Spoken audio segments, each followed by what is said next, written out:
Good evening, everybody. Happy Super Bowl Eve. Waste Management Phoenix Open shit show Eve. I'm sure it's going to be more wild than it's been all week. Steve, how you feeling about tomorrow, man? You know, I got a lot of guys in the mix, but we have the killer Thomas Dietrich, who has Unbelievable. never, ever let anybody down. Up by 5, putting a dagger in everybody's hearts on 18 when we thought he might give a shot back.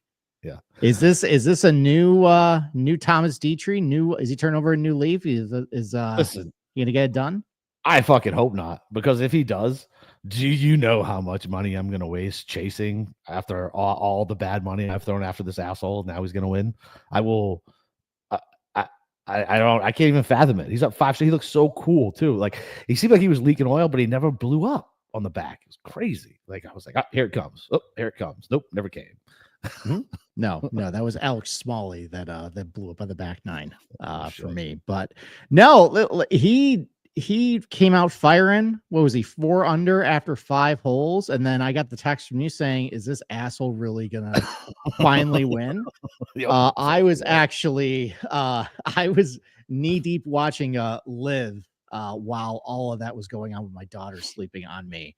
Nice. We'll talk about the LIV in a little bit, but yeah, he ran up to a 5-shot lead, and you're right. Looked like he was starting to leak oil, but he never got really in that big of trouble. Ends up missing a shorty on 15, 3 putts the par 5 there, but otherwise though, hits a bad drive on 18, lands up really short, and then he's got 18 feet, and then we're all thinking, okay, because everybody in the Discord was like, all right, come on, Dietrich, because it seems like we all have multiple guys like between 10 and 13 under on this leaderboard, and we're all just hoping for something close tomorrow. Like I know personally, I have Rasmus, I have Bob McIntyre, I have Matt McNeely.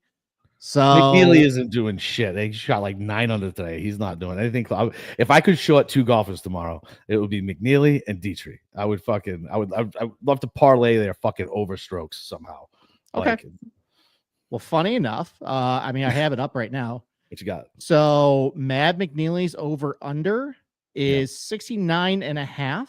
I think the over is minus. Where is he?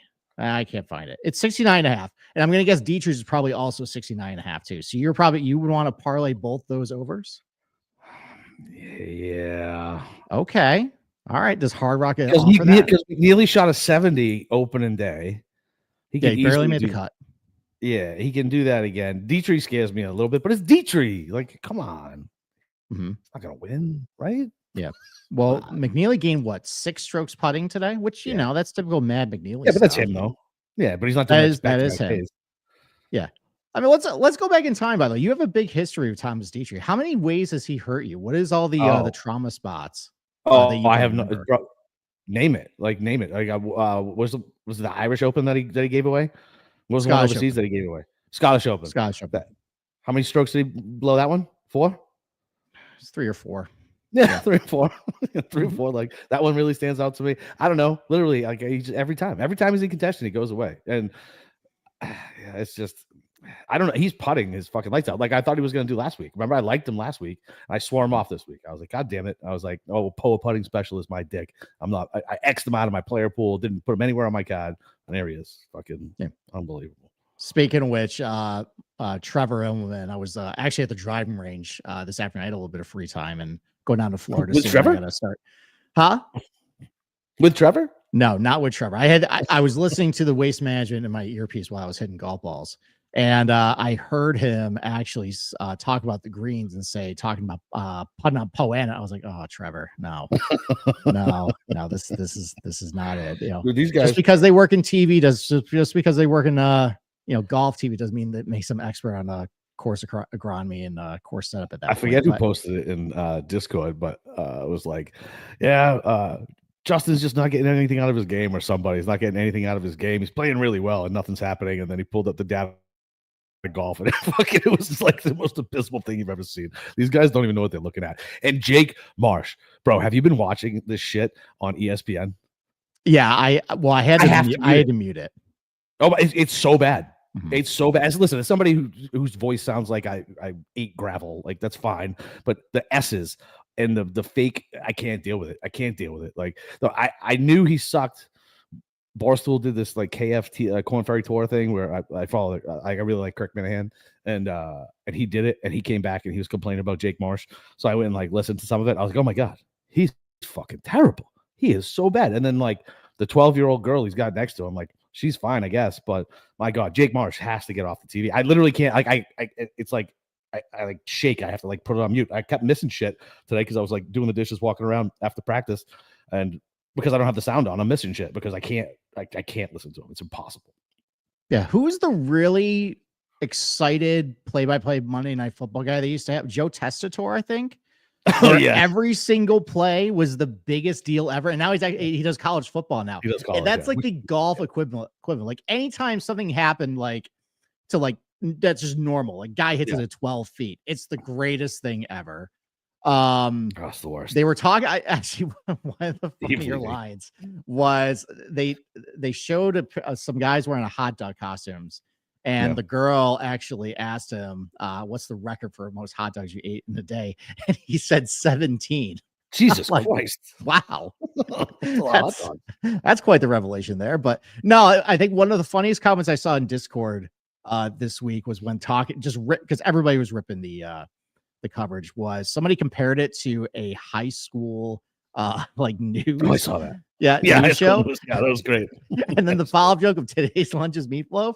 Got a laugh in my office. Got some weird looks from everybody as far as what I was laughing at, but that was a very, very good joke. But no, I mean, listen, so we got Thomas Dietrich 13 under, you got Jordan Spieth 13 under, Michael Kim also a 13 under, my boy Rasmus Højgaard taking an awful double.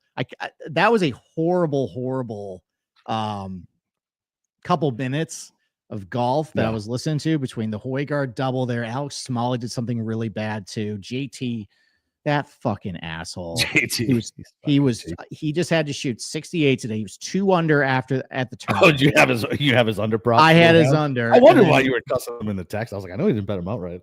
No, and then he doubles 11 and 12, and then he didn't birdie a single par 5 today. Come on, man. So that cost me a little bit of money, but no, I mean it's a good leaderboard behind Dietrich. We just need him to come back to the field a little bit, and including by the way, you mentioned Spieth on the preview show. I kind of poo-pooed it, but your instincts were correct on him. You impressed by what you've seen so far out of him? Yeah, I mean, shit. He has made 1 bogey this week. He's been scrambling his balls off. It's old Spieth, man.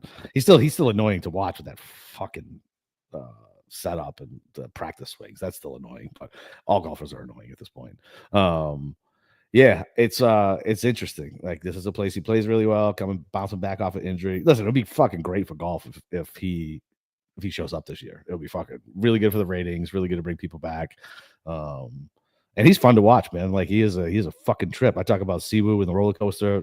Like, same thing with when you have money on Jordan. Like, it's always fun. You're always gonna get a good sweat. Okay. So his over under on round score tomorrow, it is 69.5. What are they? Yeah, everybody's 69.5. No, they're like Sky's like 68.5.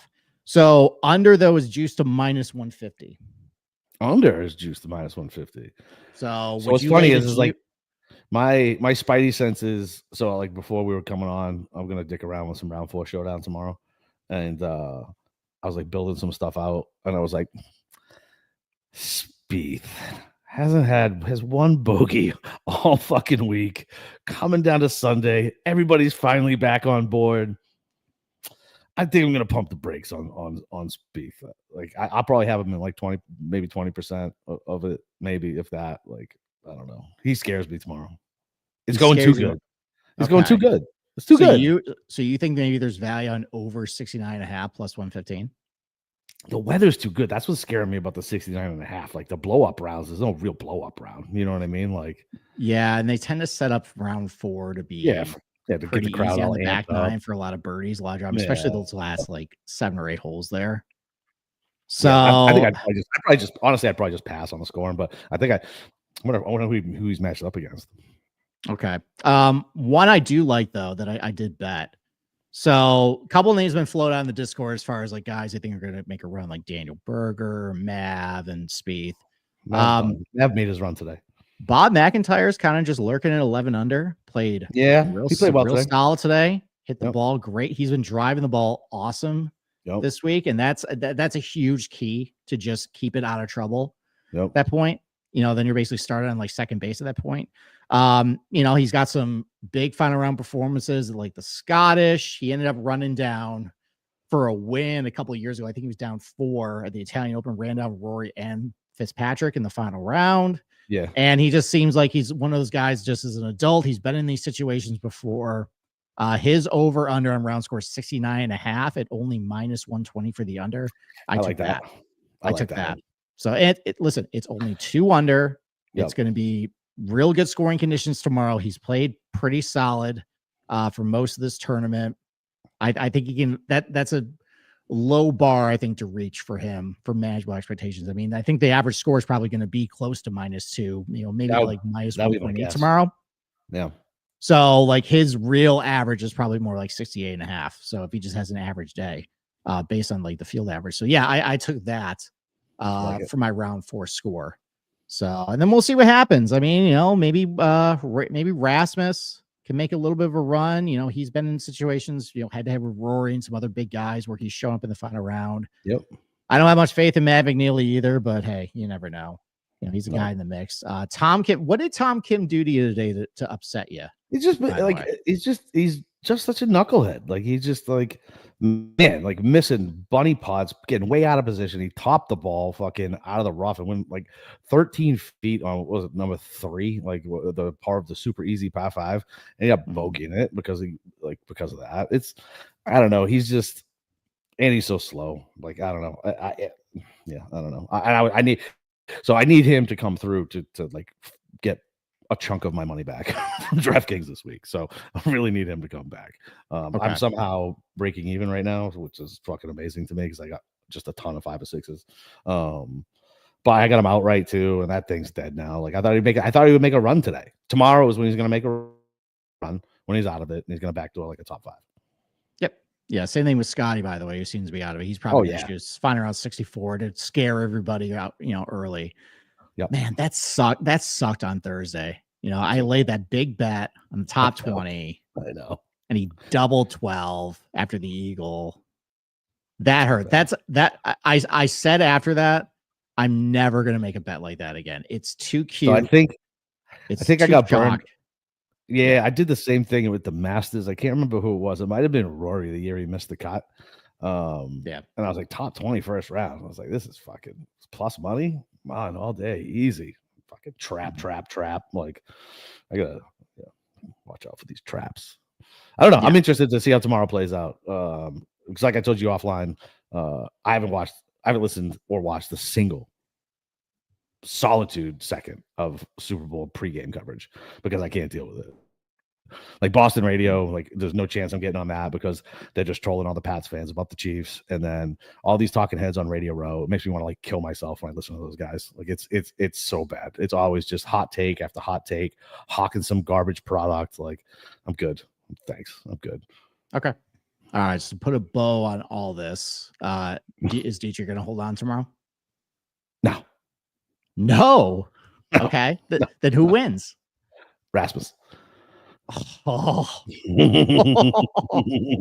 God, that would make my day. I've had a lot of very happy lead-ins to the Super Bowl. You have Phoenix. I think if Rasmus wins, he was my staff pick. He was my one and done pick. Yep. That would be huge if that came through. So that'll be nice. Yep. We'll see. I don't think he's gonna win. I think DG's gonna hold on. I think it's going to be ugly tomorrow, but it's a 5-stroke lead in relatively easy conditions. Buddy, think about the guys. Look, as long as he just gets to 19, as long as he just gets to 19 under, I'm fine because I don't catch the winning score prop. I'll probably turn big money at least on that tournament for the week. He's at 19 under. That means he shoots 1 under. I know that's ugly. That would be losing strokes to the field tomorrow. Yeah, so that's true. But as long as he holds everybody off. That's fine. This 65. This 65 from those 13 unders tomorrow. Okay. Not Michael Kim, but from the other ones. Okay. All right. Well, apparently, because I said Dietrich. He's a wee little fella, and he crushes the ball. Who? Michael Kim. He's fucking like frail. Yeah, he's got some big club head speed. Yeah. I was impressed. Yeah. So, all right. You want to switch to LIV? Transition to that? Sure. Yeah, sure. Okay. Yeah. Vic Lap, the easiest bet of the year. Legion 13. Yeah. I wish I bet more. I really did, because I took a bath on everything else for that tournament. But that was the most sweat-free golf bet, I think, other than at Kiowa in 2021, where I bet the round overs on a 40-mile-per-hour day. Yeah. So for anybody who doesn't know the backstory, this was before books are a lot sharper now with the round scores. Yeah. Back in Kiowa in 2021 PGA Championship, it was forecasted at one of the hardest golf courses in America or the world at this point to be 25 to 40 mile per hour winds. And they were hanging all the round scores at like 71.5. We crushed the books. I look at like the average score today is gonna be like 75.5. Like I'm getting 4 free strokes at this point. Yep. So I bet all the round overs, and I think I went, and it was like that every single day. They wouldn't change the numbers. I think I went something like 38 and 10. Yeah, it was a great fucking weekend. Nuts. I remember I was up at my brother-in-law's house up in Georgia, and they were trying to watch something else. And I was like, "We are not turning this fucking golf off. Like, we are not turning this off. No, there's too much money at stake, boys." Yeah, but the Legion 13, and we talked about it. Oh yeah. I mean, look, there's some good players on LIV. There's still a lot of guys that can still play. There's a lot of guys that can't play. And it seems like every single team other than Legion 13 has a guy who just absolutely can't play at this point. And now that seems like a ringer team. It's good 1 through 4. Yeah. Yeah. Even Caleb Surratt. Now we'll talk about this in a little bit when we talk about Adelaide. There are going to be golf courses where Caleb Surratt just isn't going to show up at all. And because all the scores do count, that will impact them a little bit, but it's also going to maximize them at like basically the golf courses where Surratt's going to be really good is a lot of drivers and like easy approach shots, because he still is a little raw from that standpoint.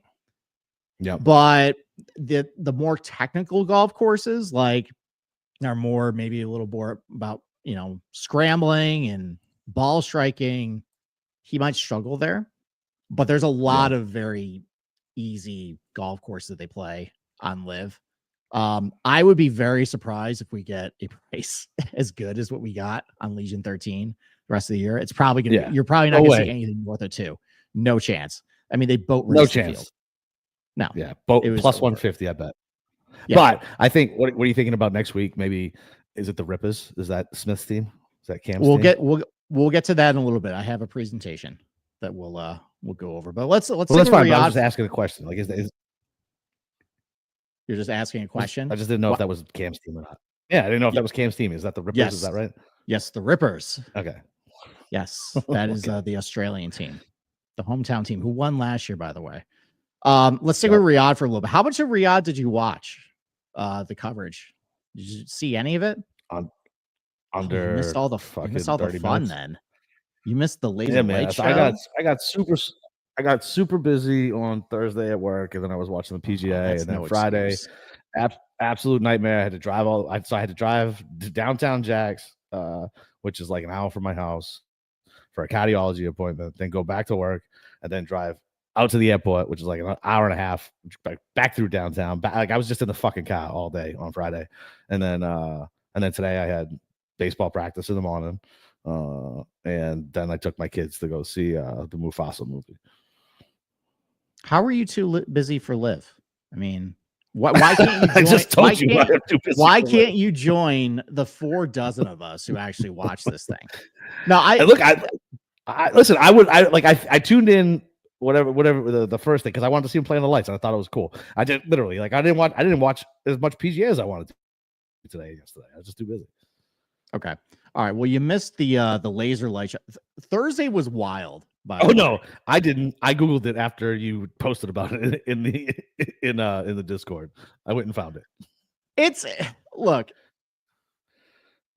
LIV is not for everybody. We had a discussion about this in the Discord. The reason why I watch it is mostly I'm taking my medicine because I cannot stand to either cover something and not be informed on it, or if we're going to talk about these guys to the majors, I want to at least know what's going on. So that's Yeah, the and I primary think reason why I that tune in. that gave us huge edge last year going into stuff. It did. What the LIV guys were doing. We did great at the majors. Yeah, but I also want to watch something different every now and then. I watch the same PGA Tour live every single week, hear the same commentaries, watch the same guys. Sometimes my eyeballs just want to watch something different, like seeing the dancing neon robots marching around the fan experience there, seeing some old Saudi guy tossing neon frisbees into a hole. Yeah, that was weird. I didn't know what that was. That was weird. The neon dances remind me of so Disney does these like holiday things that they close the pack down and then you go after hours for like parades and shit. That reminded me of Mickey's Not So Scary Halloween. It was it was terrifying. It reminded me actually of Daft Punk. Those two guys. Daft Punk. I don't like them. They stink. No, it reminded me of them. But also, as Sal points out, look, they show a lot of golf shots.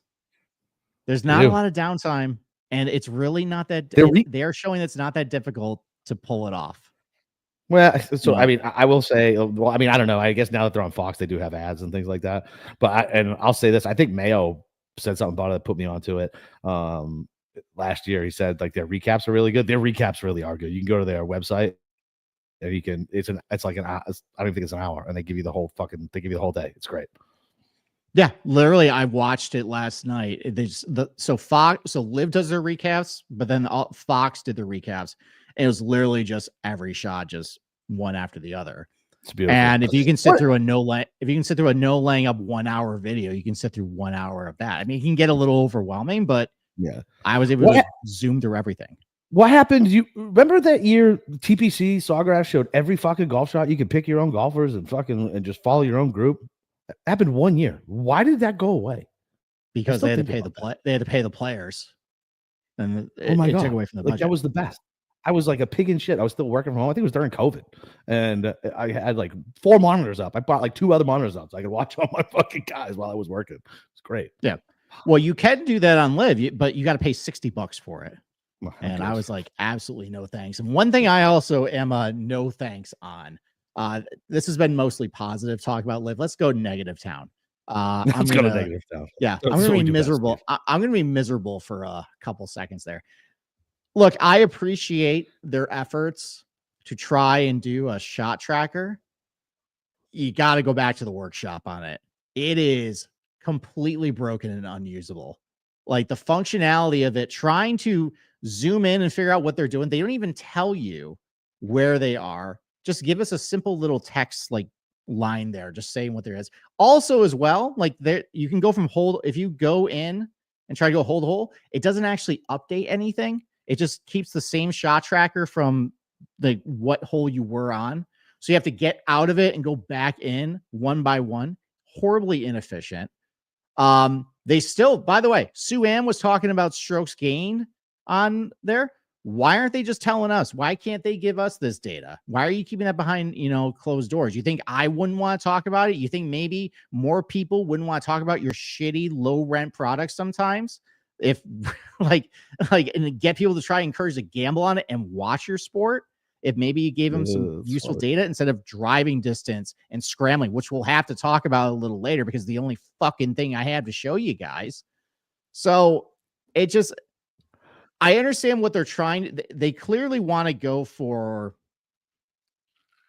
more the younger angle, YouTube golf angle with a lot of the stuff they do. I get it. But like, you got to start catering some of us, like the guys who want to like dig into the stats and everything and actually want to talk about it from a more analytical perspective. They don't really care about us. And it's really frustrating. No one cares about us, Steve. PGA, no one cares. No one cares. Yeah. I want to be able to talk about this intelligently, and it's hard to sometimes. So really another incentive to watch is because they can continue to feed me bullshit stats I feel like I can't just not pay attention if I'm going to talk about it. So makes sense. Yeah, but other than that, though, Dave, you bring up a great point, and I'm going to put a hand up on this one. So I had a thought before this week. I remember the match that they did at Shadow Creek a couple weeks ago? Yeah. One thing I put in the memory bank was Bryson was missing a lot of short putts. I'm like, that's interesting. Yeah, I forgot about that. And I'm like, oh, was it a nighttime thing? I don't know. So I was thinking about that this week, just blew by. I'm like, nah, it's probably just cold. Bryson cannot putt at night. That is a confirmed fact. He missed so many short putts. It's like my mother driving at night. Can't do it. It was on Thursday. Because he was cruising. I think he was up to 6 under, 5 under. And his last 3 holes, he missed a 5-footer for birdie after Pat Perez completely mushed him, by the way. Bravo, Pat Perez. You had a wonderful weekend. How bad was he on the microphone? Listen, you know what? Do you remember years ago? It was probably 2 or 3. I guess it was probably 3 years ago at this point. When I said I was waiting to pick up my oldest daughter from work, and I had like PGA radio on. It was like Coke Rack and Perez, and they were like yacked out of their fucking mind on the radio, and it couldn't short those motherfuckers fast enough, and they completely imploded at the tournament. I was like, this is the night before the tournament. These guys are drunk and doing blow the night before the tournament. Like, and they were terrible on the radio. It was crazy. It was like me back in the day when I was hammered, like on the caller line. You know how Tiger has Nota Begay, the one guy. I mean, a lot of people protect Tiger. Yeah. But like he's his guy. I like him. DJ has Pat Perez.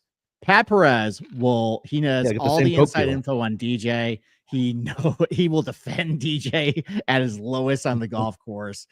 That's his dude. I think he helped find like a ball for him during the first round, but no, Pat Perez was not very good on the mic.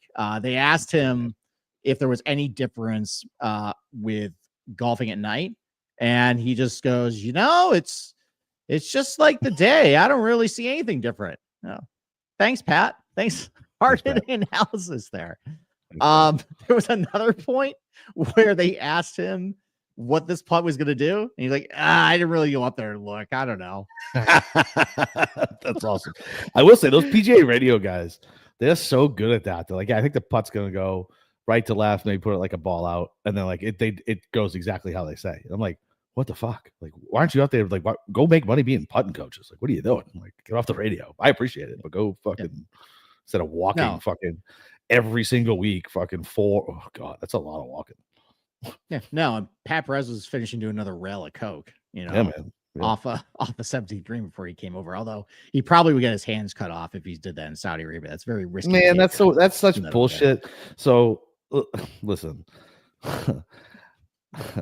So I'm afraid of what's coming out of your mouth right now. Yeah, exactly. I'm trying to see if I can regulate this. So not Saudi, but Dubai. Anything goes in fucking Dubai. Literally anything. And I know there's a Western side and an Eastern side, and I've been on both sides. But listen, if you got money or if you're good, you can do whatever the fuck you want over there, and you're fine.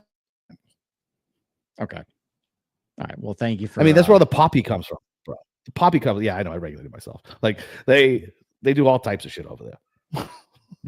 All right. Well, talk about actual results of LIV. You had Adrian Moron going wire to wire. Looked very shaky down the back nine. Yeah. Did what I am hoping Thomas Dietrich does tomorrow. It wasn't surprise. I know I singled out Bryson. I'm missing a lot of short putts. Everybody was having trouble putting under the lights. A lot of people missed short putts. John Rahm missed a crucial birdie putt from like 3.5 feet late today. Sebastian Munoz also botched a really short putt. Baronk had a 3-foot, I think it was birdie putt that he did a complete 360 around there. He was leaking oil pretty bad, but he nailed a huge putt, I think, on 16 to go up 2. Ends up winning. So congrats to Adrian Moronk. Congrats to the Cleeks. Congrats to stupid name. It is a stupid name. I like their logo though. They changed the logo up. They still got my guy Bland on there. Is Bland still on there? Richard Bland is still playing. Love Bland. Dude. Love that guy. My guy. I think Father Time has finally caught him. I don't think he didn't play all that good this week. Motherfucker's like 60. He's 52. Yeah. He's dominating the Champions Tour though. I know. Didn't he win like 2 majors last year? Yeah. Yep. Good for him. So, but no, going forward, and why don't we actually maybe transition to LIV? Because we're gonna go now to their flagship event, which a hot take. It was awesome. It's not what's that? It was awesome last year. No, it's I'm going in a different direction with this. Okay.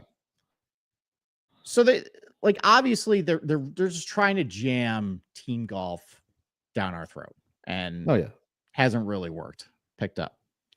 But this is their flagship event, and I understand for competitive advantage purposes, it's probably not the best thing, but who cares? This is half serious golf anyways at this point. Thank you. They should. Why don't they have the team championship in Adelaide? It's the best crowd, the best event. If this wants to be their Super Bowl, why don't they have it here instead of? They had Miami, right? No, it's not in Miami. No, it's not in Miami. It's in some course in Michigan this year. Wait, wasn't last year's in Miami though? No, last year's was in Chicago, I think. Not Chicago. It was like 50 miles west of Chicago at a golf course that you get on for $70. Yeah, Cornfield. Yeah, I got you. Yes, it's not great. But this is the LIV Adelaide. This is the watering hole. This is the 12th hole. That is the aforementioned Pat Perez, by the way, on the tee there. Wearing shorts, which you no longer can do, by the way. Apparently, LIV is getting super serious. You have to wear pants now. I saw something about that. More that shorts. Seems very stupid and arbitrary. Maybe now we can't see Phil's giant fucking calves. That's true. Phil didn't play today. Although that did give it was unintentional comedy, which is what the LIV broadcasts are really for a lot. But the skit that they did with Ollie Schneiderjans, where they tried to give him the Revive gummies because they had to be like Phil and basically ingratiate the team. I thought that was funny. At least they make fun of themselves. But this is Adelaide. So this is at the Grange golf course. This is the 3rd year they're going to be doing this. So this used to be home. This was a swampy, sandy land. It had snakes, mosquitoes, and after World War I, the government the Australian government made this land available to soldiers coming back to settle on. Give them some land. They can farm on it, but it was too sandy. They couldn't do anything to it. So that's how I know this is going to sidetrack you. I'm sorry, and I know I'm on a tight deadline. But that's why a majority of those craftsman houses in Los Angeles are there, right? Because the United States government gave a bunch of money and set up Los Angeles for a bunch of World War II vets. Oh, there you go. I mean, this is kind of a similar situation then, but no, it couldn't grow anything here, so they turned into a golf course. So eventually they created 2 golf courses. There was the East and the West Coast. And actually the original golf course, they actually had 12-inch iron rings as the holes because the grass wasn't mature enough to actually grow there to make actual greens. Yeah, really. So it started holding golf tournaments around the mid-70s, and it held in 1976 the West Lakes Classic. And it was there where a 21-year-old Australian from Queensland set the course record, shot a 64, and he broke through on the main stage. That man was Greg Norman. And shocking. Greg Norman, won a couple other times at the Grange. We talked about it last year. Always seems like the golf course that they pick, well, maybe not so much this year, but historically, I was gonna say he's out this year, isn't he? Greg Norman connections. Isn't he out? Isn't he out this year? I think he's I think he's still like a spokesman for them, but yeah, he's not their CEO anymore. Yeah, he's out. Yeah, maybe he was one of the dancing robot guys. Maybe that's his new job. But so that was actually his first win. Came on the East Course here, and years later he ended up completely redesigning the golf course to make it what it is today. So this is the 12th hole. This is the watering hole. This is where I think Chase Koepka had the hole-in-one a couple of years ago. Everybody went nuts. They do all the shoeies. Oh yeah. Yeah. It's basically the equivalent of, the 16th at What a Phoenix. weird fucking thing that country does. The shoeies. Shoeies? Very strange. Gotta show a man you are by drinking beer out of his shoe there. Once again, yeah. I've run into burning buildings. I don't have to drink a beer out of a shoe. There you go. So this is what it looks like though, without the sands. So, and actually, to its credit, you know how when you take the sands away from the 16th, it basically looks like just a simple par 3, nothing to it. Yeah. This one actually has some character. You can see, the sharp edges, all the bunkers here, the flat bottoms, steep faces. That's a big challenge at this golf course is the bunkering. Like at Riyadh, which we'll get to in a little bit, the Riyadh Golf Club was so easy and simple. Like I feel like there's very little you can actually take away watching it because it was just a lot of half wedges. The areas around the green, it was very simple. The bunkers weren't all that complicated either. This though, this does have some character, does have some teeth to it. I mean, it's a very low bar, but this is one of the better golf courses they play, at least as far as what it offers you. Firm, fast conditions. It's the greens have some undulation to it. Yeah, it's not the best Australian golf course, but on the LIV schedule, as far as what it could be with, especially with the right conditions, it could be a fun tournament. So this is the 12th hole here. As far as yardage goes, it's a par 72, 6,946 yards. Bent grass greens, Zoysia fairways. Bookmark that in a little bit. Zoysia. Yeah, Zoysia. So here's another overhead. This is the 9th hole here. You can see with some, some of the fairway bunkers here can be kind of severe. They got some,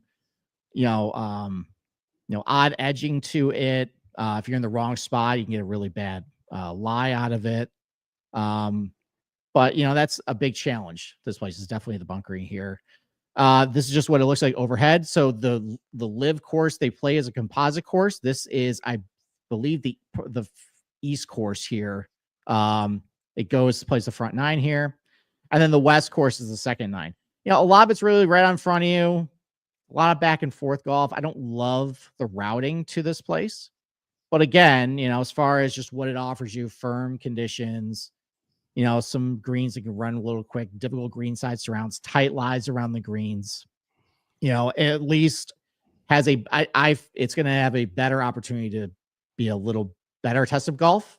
The last 2 events has not really been that way because of weather conditions, and there's a possibility they might have watered the golf course a couple of years ago. But it seems like this week though we might get some windy conditions. So maybe it might play a little more difficult this time around. Now, you can see, though, it looks very narrow. But I provided this screen here that there's actually a little more room off the tee than you think. So these trees, pretty low. So even if you are over on the left-hand rough, like over here, excuse me, you can hit over it. Also, there's not a lot of low-hanging branches as well. And all the greens, you can basically run the ball up to the putting surface. So even if you are offline, you can bounce the ball up to the green here. It plays a little wider than it looks like on the screens. Here's the 2023 leaderboard. This was won by Taylor Gooch at 19 under. I actually bet Gooch at this tournament. Yep, and he had a 9-stroke lead heading into Sunday, and I remember literally blew it. Texting me angrily, and I was like, "You're fine," and you're like, "Don't you fucking tell me you're fine." Well, I was texting you at I think 1 a.m. Yeah, I know. And I was up. And that's when you catch me. You catch me at 1 and 2 in the morning. You don't catch me at 6, 7 a.m. All right. Well, here's the deal. Provide some context behind that, by the way. I was en route to the Outer Banks. Yeah. And I was solo dadding the drive down with my 2.5-year-old, at the time, 2.5-year-old, and the dog. Yep. So that was a little stressful. So I was already tense at that point, and Taylor Gooch possibly blowing a 9-shot lead with my 25-1 ticket was a little aggravating at that point. But he prevailed. Anirban Lahiri second at 16 under. Patrick Reed, Cam Smith, Cameron Tringali, Pat Perez Ty T3, T7, Peter Uline, Dean Burmester, which was a guy you liked last week. Did well here in 2023. Charles Schwartzel, T7, Dustin Johnson, 13 under. So here's the problem with LIV. As you can see with my table, normally when I present the stuff for the PGA Tour, it'll be strokes gain data, it'll be all that stuff. All I have for you here is driving distance, accuracy, green and regulation percentage, scrambling percentage, and the ever useful putting average, because that is just the most useful stat in the world there. Also, no ability to download any of this stuff to sort it. So I actually, instead of taking the average, I took the median based on looking at their website. It's so not useful. But what I can show you though is distance does not seem like it was a big prerequisite at this golf course. Like Taylor Gooch averaged 284.5 off the tee. Damn. You got a lot of guys who just don't have a lot of pop who did very well in 2023. You know, Lahiri and Reed and Cam Smith. Tringali only averaged like 281 off the box. Yeah, you know, you got your Burmisters and DJs here. Also doesn't seem like there's a big correlation to driving accuracy either. You know, you have Taylor Gooch hitting 81% of his fairways, but you also have a couple guys who are sub 50. So seems like also a golf course where you don't need to have driver a whole lot, you know, especially with the firmer conditions. You might be able to get away with using a 3-wood or a driver iron to get the ball out there. It's not a long golf course, only 6,900 yards. Look at this green regulation rate, though. This is a joke. Taylor Gooch hit 93% of his greens. Jesus Christ. Yeah. The average was 70. The median was 75.5. So, like, and these aren't huge greens, by the way. Like, I actually measured them out. They're only like maybe like 6,000 square feet, and they're firm. So, kind of speaks to what I talked about earlier, where there's a lot of opportunities to just run the ball up to the putting surface. So, and I think that explains why. And just these LIV setups just aren't all that difficult either. Green regulation rate extremely high. And then guys, I mean, putt generally well. Scrambling, Taylor Gooch, I mean, he only got up and down 1 out of 4 times, but when you hit 93% of your greens, it doesn't really matter at that point. So, but this leaderboard right here, like last week, you know, at Riyadh and some other places, you saw like basically the drivers, the bombers, like, you know, Moronk is a good driver, Munoz, you know, Bryson, Rahm, like all those types of guys. This is more scramblers, like good putters. Like it's a different type of golfer, and you can see that the next year too. So Brendan Steele last year wins at 100-1. 1800. Louis Oosthuizen is second, 17 under. Did we bet Louis and Joaquin? Yeah, we bet Louis last year. That was tough. That was a tough scene. I have so many punch in the dick golf bets that I don't know how you remember them all. Like it's like I have to get them out of my memory. You have to be like a cornerback or a closer. Like when you bet on golf, you have to immediately fucking throw that shit away, put that in file 13, and never think of it again. No, it's just not how I'm wired. So it's easier for me to remember the bad beats than the good beats. Yeah, Schwartzel, Joaquin Neiman, Dean Burmester again, T3. Yep. There you go. John Rahm, 8th. Mito Pereira, one of the only tournaments he did well in last year on LIV. And then Matt Jones, your favorite there. Jinchiro, my favorite. Listen, who's do no wrong. LIV. Matt Jones. I'll bet him this year. I will absolutely bet him this year, just because I can. Yeah, Brooks, who got off to an awful start in Riyadh and actually played pretty well over the weekend. Finished T9 last year. Danny Lee, 1400, and a lot of the same. You know, don't really need a ton of distance off the tee. You know, drive actually rates are all over the place. Green regulation rate was about 77%. This guy's in a lot of greens. Unbelievable. I forget about some of these guys. Remember Danny Lee, and he fucking did like the 9 putt and then walked off the fucking green. Oh yeah, wasn't that Brookline? Yeah. I forget about some of these. It was one of those. Yeah, it was Wingfoot. I forget about some of these guys, man. And they've given us lots of stuff. All right. So a couple things. Talk about like both leaderboards. And like just how they shook out. Number one, this was really good weather conditions. No wind at all. Also a different time of year. This is more in the autumn of Australia. This is now the heart of the summer. So it's been really hot. Now, during the tournament, it's going to cool down to like 78 degrees, but leading up to it, it's going to be like 100 degrees every single day. So, look, I don't know if they're going to dumb down the setup and water the place, If they don't, this could be pretty firm and fast. Also, the wind is expected to be between like 15, 25 miles per hour every single day. So this might be a little bit more of a difficult test. Okay. Also, if you look at a lot of these guys who did pretty well here, a lot of guys that not only do pretty well at TPC San Antonio, the Valero, which, like, if I go back here, a lot of this bunkering reminds me of a lot of TPC San Antonio.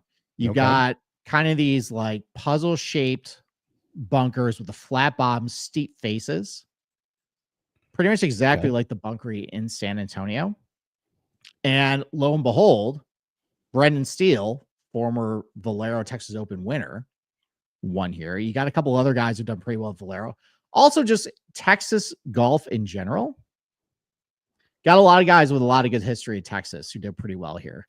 Like Patrick Reed, Texas guy. Got a lot of Australians who do pretty well in Texas because you got the zoysia grass, bent grass green combination. You see a lot in Australia. You see that in Texas golf too. Pat Perez, Cameron Tringali, like two guys are kind of scrubs. A lot of good finishes in Texas. Peter Uline, couple good finishes in Texas as well. Okay. The South Africans seem to do pretty well when you go to Texas because firmer conditions, windier conditions. Even when you get to like John Rahm, a lot of good results in Texas, specifically Colonial. Same thing, Brooks Koepka. A lot of good finishes in Texas. He did pretty well at like Trinity Forest. Did pretty well at Colonial. Did pretty well at the place where they used to play the Byron Nelson. So you got Matt Jones here. You got guys like Taylor Gooch, who's an Oklahoma guy, kind of similar agronomy, type of course conditions types that he played with. Abe Answer went to school in Texas. So that might be something to look at for when you want, because it's going to be it's not going to be like your driver wedge guys this week. It's going to be more scramblers, small ball, those types of guys who can do pretty well in some windier conditions, a little firmer conditions. The one thing I think you can't do here is, if you miss in bunkers, it's going to be pretty difficult to get up and down. So maybe some short game specialists like your Cam Smiths, Reed, maybe he does a little better. I mean, Patrick Reed played bad this week, but he did just win the Hong Kong Open last fall. So he's not. Who the fuck did he play against in the Hong Kong Open? All right, but he's capable of winning. He's still capable of winning a tournament. I guess. So he's not dead. Sure.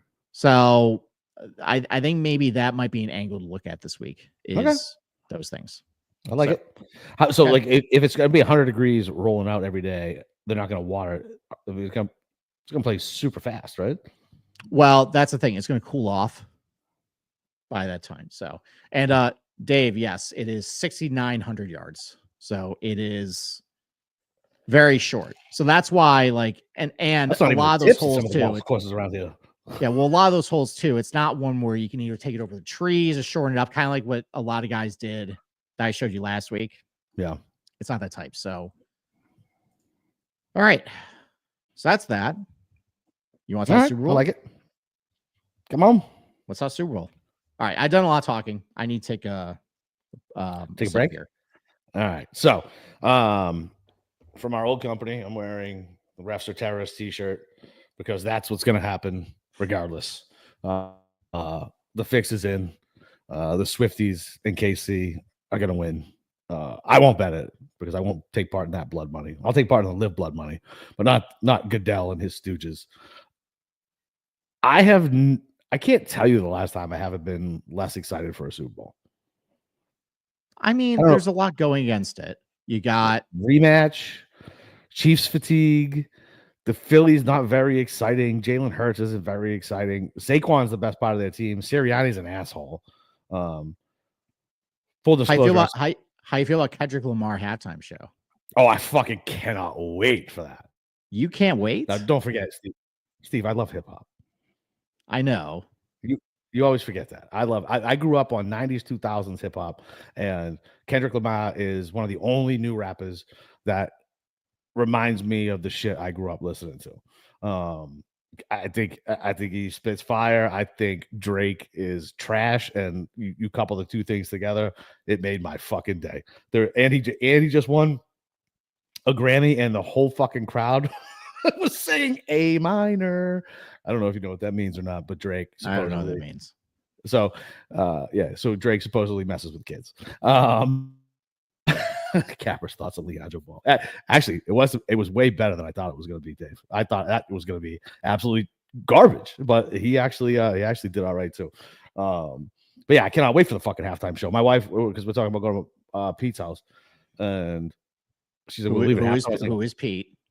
You can't just say that's the second time 2 shows. You I know. Pete. Like, you gotta explain. Sorry, Pete's my best. Pete and Tommy are my best friends. Right, and she's like, "We'll leave at halftime." I was like, "I'm not leaving at halftime. I'm watching fucking Kendrick's fucking halftime show." I was like, "I'll miss a portion of the game before I miss that." Yeah, no, like it's like I said, like I hate the coverage leading up to the Super Bowl. It's 2 weeks for these people, and they can't think of anything else to talk about, so they bring up the most inane subjects, which it's a circle jerk of everything. I hate it. I just fucking hate it. Yeah, it's just very not exciting at all. Like, it's everybody. I feel like everybody's rooting for the Birds. Everybody.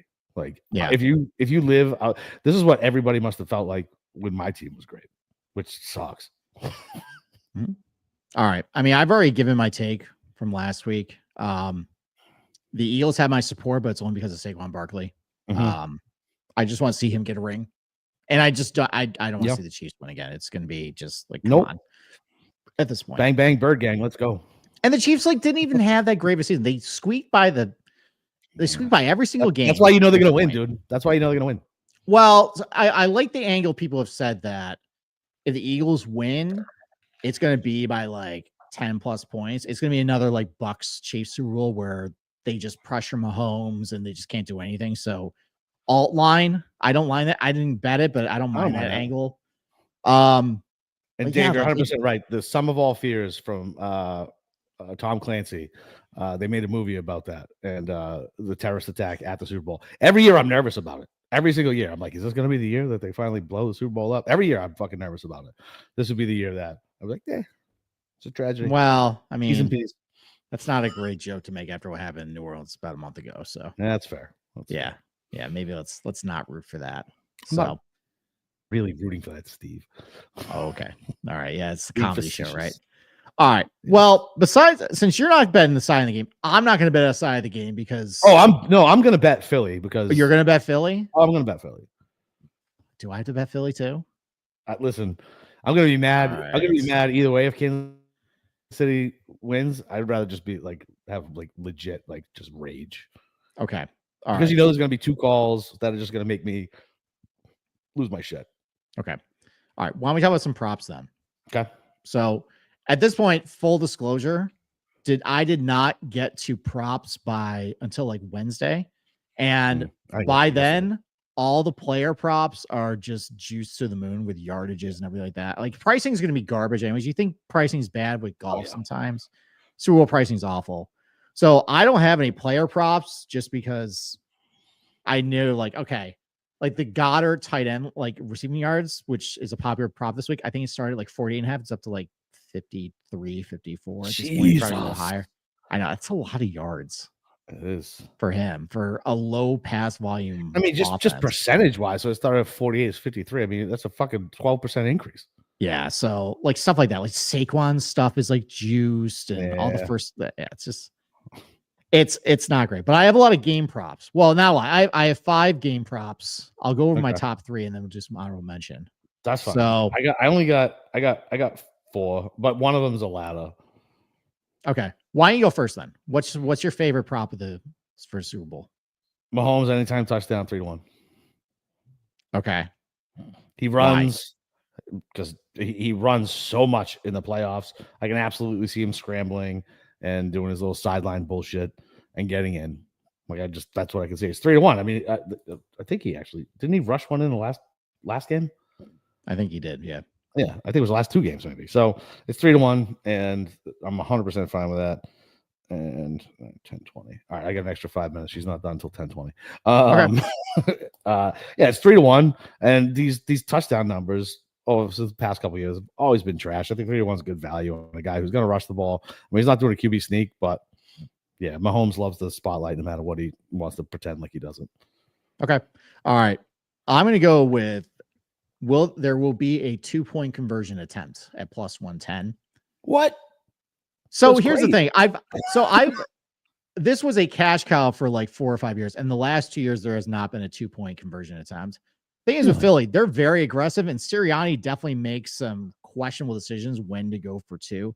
Yeah. Also, Jake Elliott sucks at extra points. He does. So if he misses one, they're definitely going to have to go for 2 and start chasing points. And if it's a close game, maybe you get that situation either with the Chiefs or the Eagles, more likely with the Eagles. So I'll take the plus money that there will be a 2-point conversion attempt. I think Sirianni's going to, or like maybe there's a penalty on the extra point. They push it to the 1. Jalen Hurts, Saquon, and tush push. Yeah, tush push for a 2-point conversion. So I love that.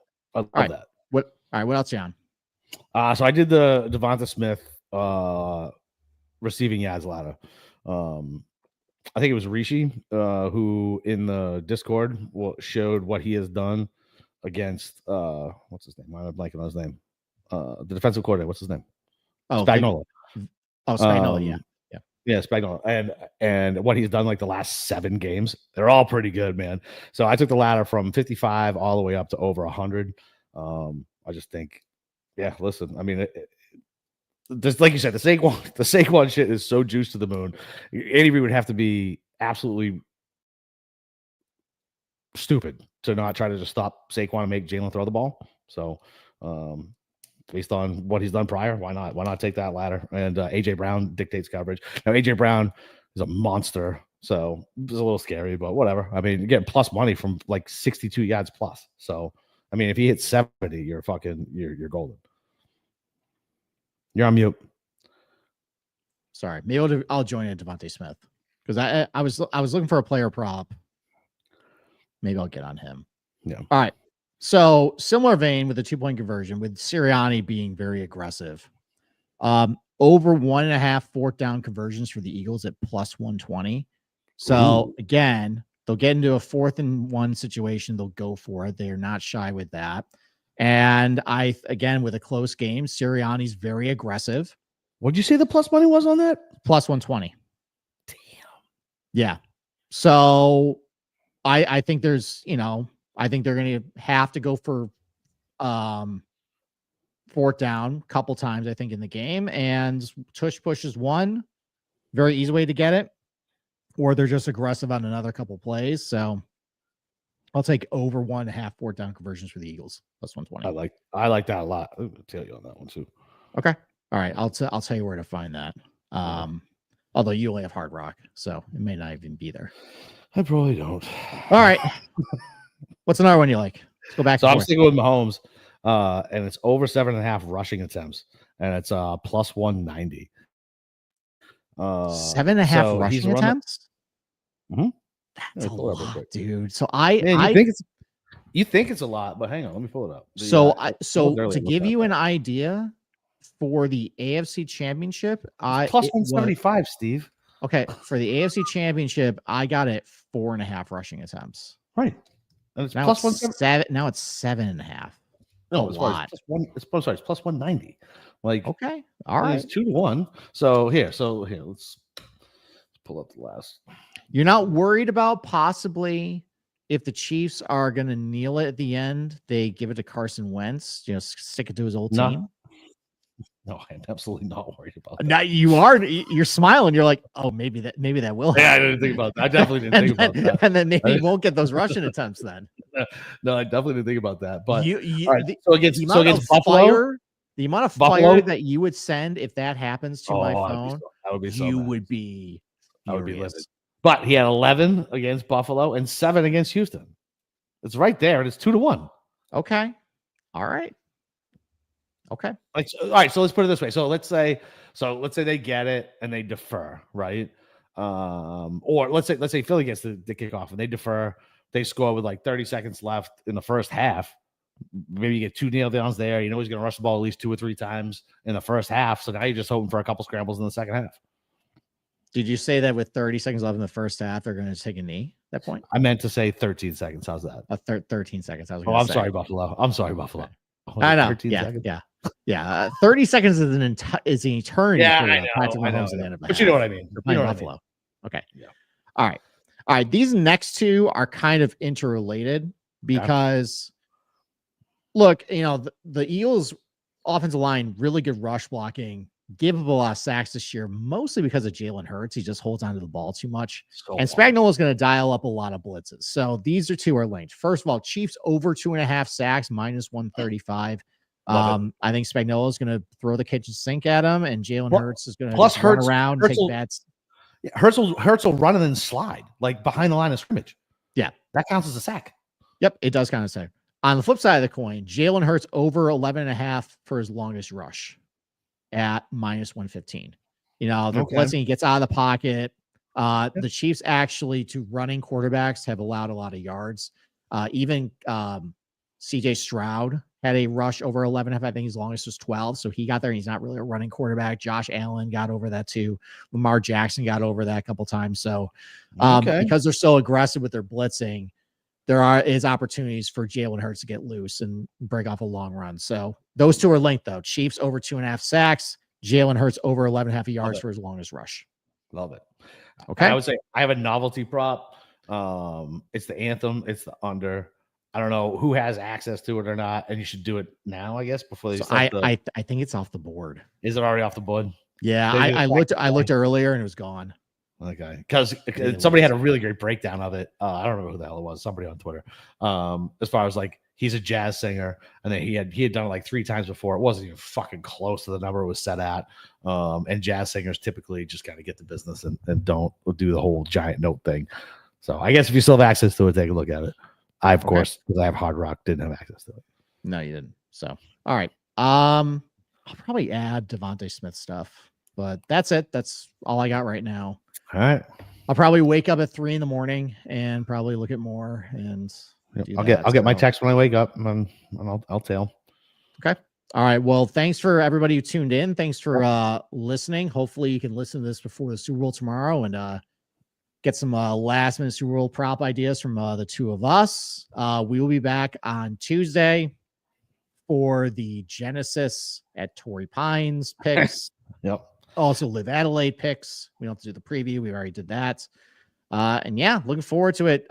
Tiger Woods is back. I think it's a terrible idea is playing, but he does what he wants. Whatever. Dead money in the field. Maybe we'll get lucky again and they'll set his round score at like 73.5. I will empty the entire bank account. I'm with you on over. I'm with you. He has no shot if it's at that. You think in the matchups they always match up against some bum that's not worth taking, so it's always the round score. Interesting. Oh, and then I guess just like a FYI, I guess everybody who's like modeling and things like that, course history does not matter because they're gonna have the Genesis course history. It's never been played here. Well, just use Torrey Pines at that point. Right, just use Torrey Pines. Don't use tournament history. Yeah. Basically, take the Torrey Pines stuff I showed you a couple weeks ago and pretend that they're playing now on an 8,000-yard soft golf course, and just like increase significantly your distance and long iron play, and then you'll probably have a good model. And then probably only like 5 guys really have a shot to win this thing. So love it. Just pick one of those guys. Love it. Yeah, we'll see you guys on Tuesday night. Go Birds. Go down there and get that water ice.